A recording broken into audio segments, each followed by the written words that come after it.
হয়তো এই ভিডিওই তোমার জীবনের শেষ ডাক, হয়তো এরপর আর কোনো সুযোগ থাকবে না। আল্লাহ বলেন, তোমরা তোমাদের প্রতিপালকের দিকে ফিরে আসো, তার নিকট আত্মসমর্পণ করো, তোমাদের কাছে আযাব আসার পূর্বে। সূরা জুমার আয়াত 54।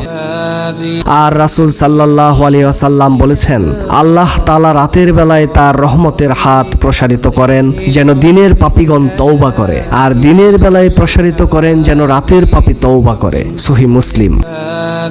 অর্থাৎ আল্লাহ তার বান্দাদেরকে সব সময় তওবার সুযোগ দেন, কিন্তু এটা যেন আযাব আসার পূর্বেই হয়। কাজেই তুমি ফিরে আসো আল্লাহর পথে, আল্লাহ এখনো তোমার অপেক্ষায় আছেন।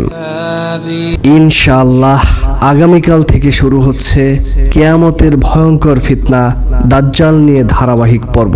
সালসাবিল জান্নাহ ইসলামিক চ্যানেলের সাথে থাকার জন্য মহান আল্লাহ সবাইকে কবুল করুন, সবার উপর রহমত বর্ষিত করুন। আমিন।